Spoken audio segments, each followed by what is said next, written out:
जय हिंद दोस्तों। आज हम लोग क्लास 12 के फिजिक्स का सिलेबस को समझते हैं जो एनसीईआरटी में 12th क्लास के नीट और जेई के लिए भी काम है। इलेक्ट्रोस्टैटिक्स यूनिट फर्स्ट है। इस यूनिट का मतलब ये होता है कि अध्याय, इसमें बहुत सारा टॉपिक होता है। जैसे इलेक्ट्रोस्टैटिक्स में ही हम लोग को पढ़ना है चार्ज के बारे में, इलेक्ट्रिक फील्ड के बारे में, उसके कैपेसिटेंस के बारे में, कैपेसिटर के बारे में।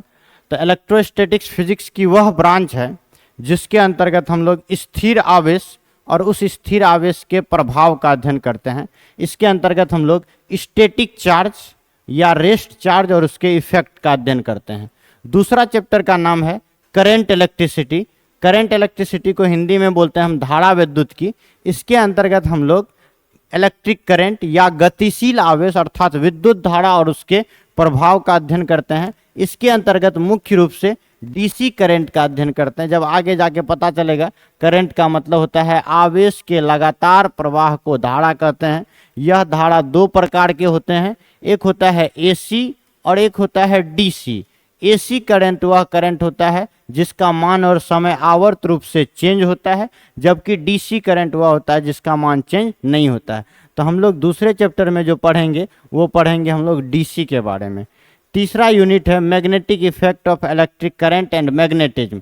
इसके अंतर्गत हम लोग क्या पढ़ेंगे? मैग्नेटिक इफेक्ट का मतलब हो गया चुंबकीय प्रभाव ऑफ करंट, अर्थात विद्युत धारा का चुंबकीय प्रभाव और चुंबकत्व। इसमें मैग्नेट और मैग्नेट के प्रभाव और इसके कारण इलेक्ट्रिक फील्ड, इलेक्ट्रिक करंट के कारण मैग्नेटिक इफेक्ट का अध्ययन करेंगे।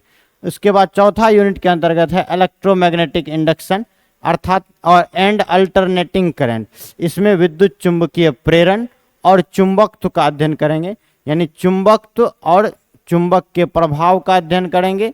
और इसके अंतर्गत हम लोग एसी का अध्ययन करेंगे। तो अभी तुरंत हम बताया आप लोगों को कि डीसी का मतलब है वह जिसका मान और दिशा समय के साथ चेंज नहीं होता है, और इसमें एसी का मतलब ये है कि वह जिसका मान और दिशा समय के साथ चेंज होगा। तो इसमें हम लोग एसी का अध्ययन करेंगे।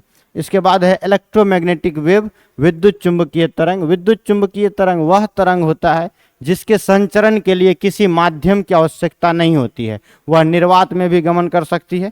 जैसे प्रकाश एक विद्युत चुंबकीय तरंग है, जैसे एक्सरे एक विद्युत चुंबकीय तरंग है।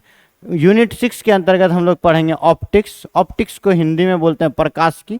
प्रकाशिकी के अंतर्गत हम लोग प्रकाश के अर्थात लाइट के नेचर और उसके प्रॉपर्टीज का अध्ययन करते हैं। इसमें हम लोग जैसे प्रकाश का परावर्तन क्या है, प्रकाश का अपवर्तन क्या है, प्रकाश का वर्ण विक्षेपण क्या है, प्रकाश का प्रकीर्णन क्या है, प्रकाश का ध्रुवण क्या है, प्रकाश का विद्युत प्रभाव, प्रकाश का व्यतिकरण, प्रकाश का विवर्तन, इन 8 घटनाओं और प्रभाव का अध्ययन करते हैं। उसके बाद 7वां यूनिट है double nature and radiation and matter. इसको हिंदी में बोलते हैं हम विकिरण की द्वैत प्रकृति और पदार्थ, अर्थात लाइट में भी दो नेचर होता है जो आगे जाके पता चलेगा कि प्रकाश जो है छोटे छोटे कणों से मिलकर बने होते हैं, जिसे न्यूटन के कणिका सिद्धांत से वर्णन किया गया है, और प्रकाश जो है कि तरंगों से मिलकर बना है, जिसे हाइगेंस ने व्याख्या किया, हाइगेंस का तरंग सिद्धांत। इसके बाद जो ये तीनों चैप्टर है इसको मॉडर्न फिजिक्स के अंतर्गत रखा गया है। मॉडर्न फिजिक्स मतलब आधुनिक भौतिकी। इसके अंतर्गत कुछ नई नई चीज़ों का अध्ययन करते हैं। एटम्स एंड न्यूक्लियस, परमाणु और परमाणु के नाभिक का अध्ययन करते हैं। इलेक्ट्रॉनिक डिवाइस यूनिट 9 के अंतर्गत। इलेक्ट्रॉनिक डिवाइस का मतलब जो भी अभी देख रहे हैं, कैमरा, टीवी, मोबाइल, लैपटॉप, ये सभी इलेक्ट्रॉनिक डिवाइस है। वह यंत्र जो इलेक्ट्रिक करंट के सहयोग से ऑपरेट होता है उसे इलेक्ट्रॉनिक डिवाइस कहते हैं।